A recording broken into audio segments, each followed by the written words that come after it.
Atiku'S legibility on the premise he was not a Nigerian by birth. In a live broadcast on Biafra Radio on Sunday, April 14, Kanu said he will offer free legal advice to Atiku live on air in the hope that he will use it, as it is obvious Atiku won the presidential election and the All Progressive Congress are deploying all instruments of coercion at the disposal of Nigerian state to deny him his stolen mandate. A lot of Fulani people in the northeast of present-day Nigeria, of which Atiku Abubakar and his family is part of, decided to vote to remain or be part of Nigeria. Those in the south, especially our Ambazonian brethren, they decided to be part of Cameroon. On the 1st of October of 1961, this is not in doubt, Southern Cameroon, our people in Ambazonia, became officially a part of Cameroon. The present day Adamawa state that you're looking at was part of former Cameroon. I am taking this lecture this evening sequentially that the world may understand. There's a lot of confusion. People don't go to school in the zoo. Their brains are blocked. They don't reason properly. They don't reason properly. That is the problem with Nigeria. People don't reason. They are not analytical. They are not critical. They are not discerning. They are not investigative. They don't do any of those. But here we bring back their senses to normal. We want to build a case this very evening that the world may understand. We want to slowly and gradually set out what is playing out in the tribunal, where a Sudanese man, Jubil al-Sudani, imported by Abba Kyari, came to the zoo called Nigeria. People that claim they are PhD holders stupidly and gullibly swallowed the junk fed to them by Tinubu's newspapers. That this is Buhari. They are in a tribunal. But we are here to explain the laws of the zoo. I am here to educate Binta Nyako, the entire NJC, the entire bench in Nigeria, as to what the law says about Atiku Abubakar that they don't know. I will tell them. And I derive everything that I say this evening from their own constitution. The problem you have in Nigeria is that people are lazy, mentally lazy. Fulani way of life, mentally lazy. They don't reason very well. INEC is the root cause of this very problem. INEC is the problem. And I will prove to you why. Both INEC, your so-called useless National Assembly, useless to the core, who did not have the courage to amend the constitution. They put Atiku Abubakar in this mess.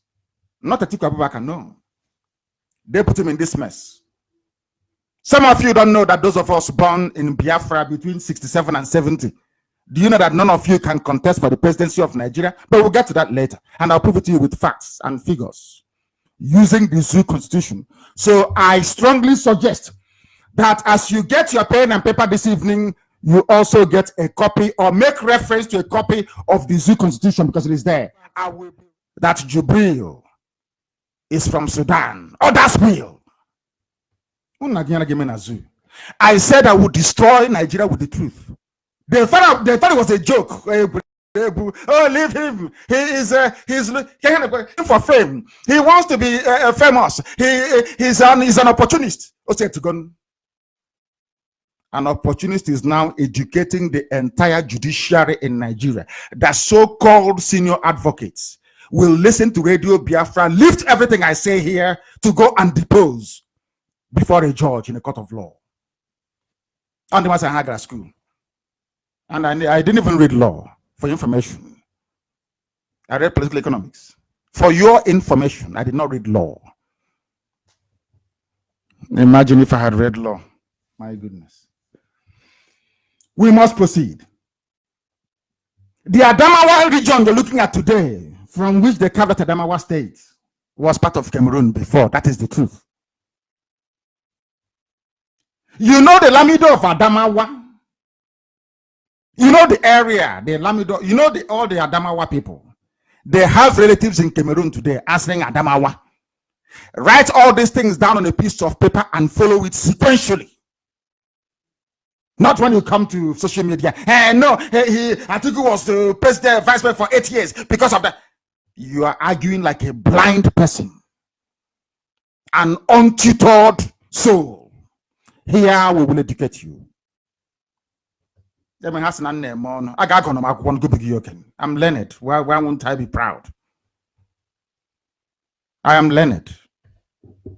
Now you see why they cannot debate me. You see when I tell you they cannot last with me in a debate. Some of you think I'm joking. You can understand why. Because they don't know their own laws. They don't. Secession is a crime. A judge in a court of law. For Biafra, you are carrying Biafra flag. Because of that, you're seceding. It's a crime. It is double felony. A judge in a court of law. A judge. Learned illiterates. They are all of them. Atiku's hometown is Jada. In Ghana, or whatever they call it. And as some people wrote, is the headquarters of the British Cameroons. But some of you stupidly and mistakenly is not arguing the right things you should argue. I am trying to educate the lawyers of Atiku what they should say in the tribunal. I want to educate the lawyers of Atiku because they don't know what to say. I will educate them tonight. You don't go to argue that the man was Nigeria's vice president who has lived and paid the tax. He was a controller of customs and rubbish. The Constitution of Nigeria says you have to be Nigerian by birth. Stop arguing like, I don't want to insult wheelbarrow pushers because they're very, very intelligent. Don't debate like a fool. Argue intelligently. And I will give you free advice, free legal advice on air tonight. How to tackle this very issue. Because some of the lawyers they are using are completely hopeless and useless. Never go to the tribunal to argue that Atiku was VP for 8 years. He was controller of customs. That is not the issue. The Constitution says by birth. Go back to it and win your case from there. Not coming to argue he was a VP for 8 years. The Constitution says if you want to be the president, not vice, if you want to be the president of Nigeria, you must be born inside Nigeria, of Nigerian parentage by birth. A Nigerian. Go back there. That is where the key lies to claim Atiku's stolen mandate. Not in the rubbish you're arguing. But I will tell you that